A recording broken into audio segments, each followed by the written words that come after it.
Dois dedos de conversa. Todos os dias.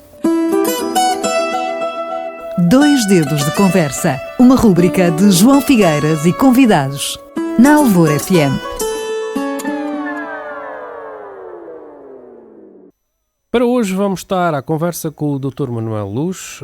Bom dia, meu amigo. O que nos traz hoje para a conversa? Olá, bom dia.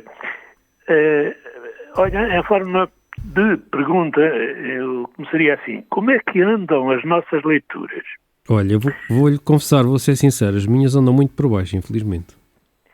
Pois, mas parece que é o caso de muita gente. Pois. E não só em Portugal.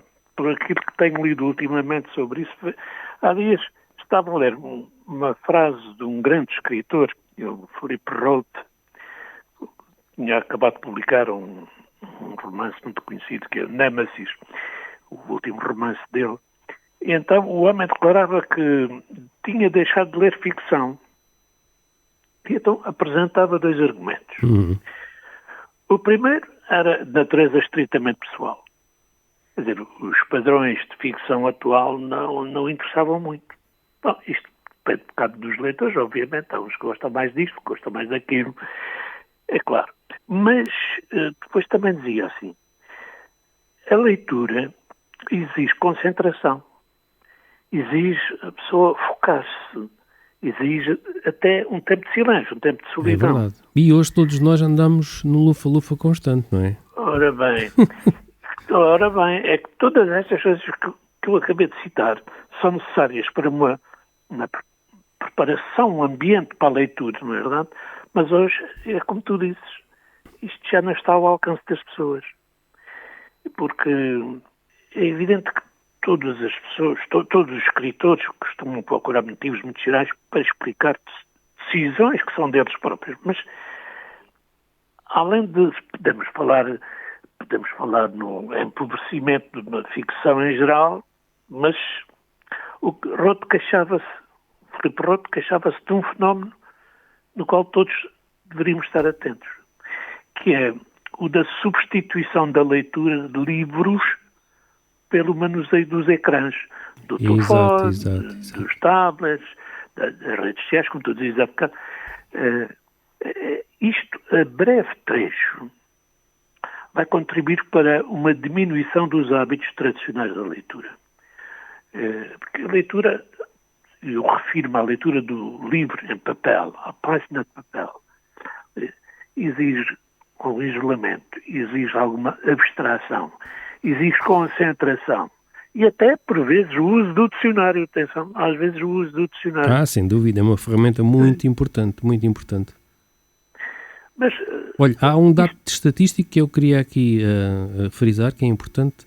Cerca de 76% dos portugueses afirmaram ter lido pelo menos um livro no último ano. Isto é até referente a 2024.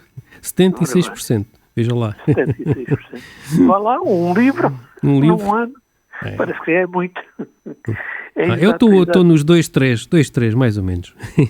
Estou fora desta estatística. Bom, já estás acima dessa média. Mas um dos vários estudos sobre este assunto, realizado em países da OCDE, publicado no final do ano passado, mostrou que em todo o mundo, repara-se, em todo o mundo, o raciocínio verbal, o raciocínio abstrato, tal como a capacidade de concentração, compreensão de frases complexas, isto está a diminuir um pouco por toda a parte. Os dados apontam para a década de 2010, 2010 como uma espécie de pico da crise. Mas os anos atuais são anos de agravamento. Naquela altura, o Financial Times, até inesperadamente, deu grande destaque a este estudo e ampliou com a ideia de que entramos num mundo pós-alfabetização.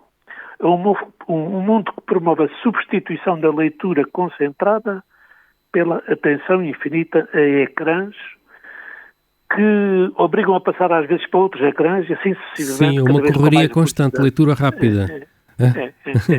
Só se lê as garrafais e pouco mais. Pois é. E, portanto, daqui decorre uma coisa que todos nós sentimos, que é a promoção não apenas da superficialidade, mas também da estupidez. É ver o que se passa nas redes sociais hoje em dia, nomeadamente em Portugal, e então é momento de campanhas eleitorais, esta alarvidade, digamos assim, vem ao de cima com uma ferocidade que é uma coisa impressionante. Claro. É ofensas atrás de ofensas, as pessoas vão para ali para, enfim, dizerem tudo e mais alguma coisa. Não sabem, não leem, não conhecem e não querem ouvir outros que saibam ou ler alguma coisa que possa explicar certas situações. Em setembro passado, o The Economist perguntava em título assim: o declínio da leitura está a tornar a política mais burra? Pois é. João, nas universidades a coisa não está bem. Pois. Porque em 1976, já agora, mas tu há bocadinho apresentaste uma estatística sobre a leitura, sobre ler um livro como já um grande feito num ano. Pois, em 1976, nas estatísticas publicadas, 40% dos estudantes do ensino superior tinham lido cerca de 6 livros num ano, contra 11% que não tinham lido um único. Mas passados 50 anos, a percentagem mais do que se inverteu. Hoje, 65% dos estudantes do ensino universitário declaram que não leram sequer um livro. Uhum. O professor está a falar em estudantes universitários e eu vou dar aqui uma estatística do primeiro ciclo que diz que 97% leem livros, no segundo ciclo este número baixa um ponto percentual para 96% e no terceiro ciclo baixa para 90%. Portanto, isto está complicado mesmo. Já lá vão os tempos, estou-me a lembrar do George Orwell, muita gente conhece, os leitores conhecem o George Orwell. O George lembrava que nos anos 40 do século passado, crianças de 14 anos liam Dickens, Defoe, Shakespeare, o Stevenson. E dizia ele, a atual massa indistinta e a pele armada da literatura para jovens adultos não faz mais do que servir de púlpito para o populismo, para a simplificação. Portanto, digamos que há aqui um grande lamento pela sobrevivência de uma civilização, que era uma civilização alfabetizada. Claro. E a literacia parece então que está em declínio desde há muito tempo. E cada vez mais, infelizmente. E as editoras, há algumas sobreviventes. Estou-me a lembrar de uma mais conhecida, que é a Porta Editora, o Grupo Leia, a Bertrand, a Editorial Presença, o Relógio d'Água, a Gradiva, as edições Asa, a Dom Quixote. Muitas delas que ainda conseguem sobreviver mesmo com um parque número de leitores. Professor, não acha que isto seria, não sei se é uma batalha perdida, possivelmente, com esta história das internets e das redes sociais, desde logo pequeno, os professores e os pais em casa tentarem incentivar os miúdos a hábitos regulares de leitura? Eu acho que há aqui 3 agentes importantes. As famílias, a escola e as universidades, que estou-me agora a lembrar do que se passou em Inglaterra há poucos anos. Algumas universidades britânicas viram-se obrigadas a providenciar apoio escolar para ensinar a ler livros. Imagine, apoio escolar. Já agora eu tenho uma opinião pessoal também sobre isto. E diria uma coisa que se calhar muita gente não concorda. Desde que se perdeu o latim e o grego no final do ensino secundário, as coisas começaram a degradar-se rapidamente no nosso país. Hoje não há turmas de latim nas escolas secundárias. Embora haja cursos de linguística clássica nas universidades, mas os alunos não vão preparados no ensino secundário. Essa é uma grande verdade. O professor, e é assim, quem pouco ou nada lê, pouco ou nada escreve, e quando escreve, escreve com erros ortográficos. É incrível. Embora nas redes sociais se vejam muitos erros ortográficos, o próprio computador sublinha e diz que está mal, basta clicar em cima para corrigir, mas as pessoas nem sequer isso sabem fazer, infelizmente. É horrível. Não se põem vírgulas, não se põem pontos, não se sabe construir uma frase. Nós olhamos para aquilo e o sentido às vezes é muito difuso, não é? As pessoas, será que não se apercebem disso? Temos que ler 2 e 3 vezes para perceber o que a pessoa quer dizer. Exato. E quando nós emendamos, ficam ofendidas. Atenção. Deviam ficar gratas, mas ficam ofendidas. Seria interessante, por exemplo, sabermos a nível local, por exemplo, aqui no caso de Portimão, a biblioteca talvez tenha dados que poderia tornar... Eu sou sócio da biblioteca Manuel Teixeira Gomes. Ótimo. Sou sócio ativo, pouco ativo, mas ativo. Pronto, vais lá. Vou lá. E pegas num livro. 3, 4 livrinhos por ano, exatamente. Isso faz bem à saúde. É porque há outro problema também. Outra questão muito interessante. É que a leitura faz bem ao cérebro. Sem dúvida.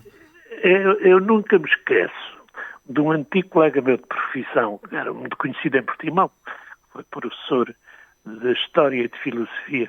Ele era formado uma antiga licenciatura de Histórico-Filosóficas. Exato, Histórico-Filosóficas. Lembro-me. O Dr. Ferro. E o Dr. Ferro... Grande meu amigo. Grande meu amigo e amigo de muita gente. Foi meu professor, inclusive. Ora bem, um grande professor. E éramos muito amigos também. E estava eu na autarquia e um dia, ele já com reformadíssimo e com... 80s, 90s talvez. Pois, para os 90s. Foi ter comigo para tratar de um assunto que tinha a ver com a autarquia.